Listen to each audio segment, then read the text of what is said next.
হিতাকাঙ্ক্ষী, তাই নাকি? সে তোমাকেও পাকড়া করেছিল। সে নিশ্চয়ই ব্যবস্থা অনুগতের কাছে গিয়ে ভারমুক্ত হওয়ার পরামর্শ দিয়েছিল। ওরা দুজনেই প্রবঞ্চক। তুমি বুঝি তার পরামর্শ মতো চলেছিলে? ক্রিস্টিয়ান: হ্যাঁ, তার পরামর্শ মতো যতটা পেরেছিলাম চলেছিলাম, কিন্তু ব্যবস্থা অনুগতের বাড়ির কাছে গিয়ে উঁচু খাড়া পাহাড় দেখে মনে হলো ওটাই না আমার ওপর ধসে পড়ে। তাই ভয়ে আড়ষ্ট হয়ে দাঁড়িয়েছিলাম। হিতাকাঙ্ক্ষী: ওই পর্বতে অনেকের মৃত্যু হয়েছে এবং আরও অনেকের মৃত্যু হবে। অনেকে নিজের পুণ্য কর্ম দ্বারা পরিত্রাণ পাওয়ার চেষ্টা করে নিজের জীবন হারিয়েছে, অভিষ্ট লাভ করতে পারেনি। তুমি যে তার আঘাতে চূর্ণ না হয়ে প্রাণ নিয়ে ফিরে এসেছো, এটাই সুখের বিষয়। ক্রিস্টিয়ান: ঠিক বলেছেন। ভাগ্যিস সুসমাচার প্রচারকের সঙ্গে দেখা হয়েছিল, নইলে কি দুর্দশাই না হতো। আমি কোনো উপায় দেখতে না পেয়ে ভাবছি এমন সময়ে তার সঙ্গে দেখা। ঈশ্বরের দয়াতেই তা সম্ভব হয়েছে। তিনি না এলে আমার পক্ষে এখানে আসা সম্ভব হতো না।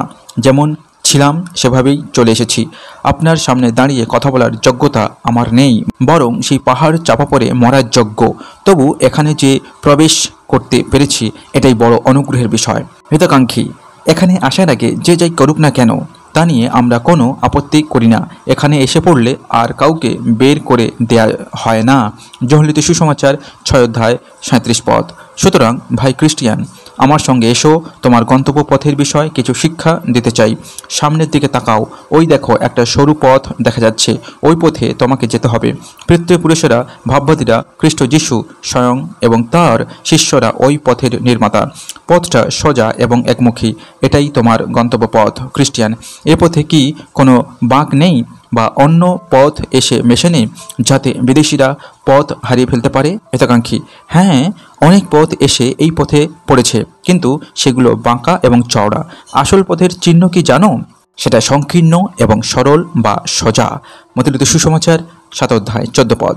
পরে স্বপ্নে দেখলাম ক্রিস্টিয়ান হিতাকাঙ্ক্ষীকে আরও জিজ্ঞাসা করল, দেখুন, আমি এতকাল এই বোঝা ঘাড়ে নিয়ে চলেছি, কোথাও ভারমুক্ত হতে পারিনি। জানি অন্যের সাহায্য ছাড়া ভারমুক্ত হওয়া যাবে না। আপনি এ বিষয়ে কি আমার কিছু উপকার করবেন? তার মিনতি শুনে হিতাকাঙ্ক্ষী বললেন, মুক্তিস্থানে যতদিন না হাজির হও, ততদিন নীরবে বোঝা বইতে থাকো। সেখানে পৌঁছালে এ আপনি থেকে নেমে যাবে। একথা শুনে ক্রিস্টিয়ান নতুন আগ্রহে যাত্রা করতে উদ্যত হলো। তাদেরকে হিতাকাঙ্ক্ষী বললেন, এই পথের কিছুটা দূরে গেলে অর্থকারকের বাড়ি পাবে। তার দরজায় গিয়ে টকা দিলে তিনি তোমাকে অনেক প্রয়োজনীয় বিষয় বলে দেবেন। পরে ক্রিস্টিয়ান বিদায় নিলেন এবং হিতাকাঙ্ক্ষীও ঈশ্বর তোমার মঙ্গল করুক বলে বিদায় নিলেন। আর আজকেরও আমরা এই ভিডিওর মধ্য থেকে বিদায় নিলাম। দেখা হবে পরবর্তী ভিডিওতে। ততক্ষণে আপনারা ভালো থাকুন, সুস্থ থাকুন, সবল থাকুন। ধন্যবাদ।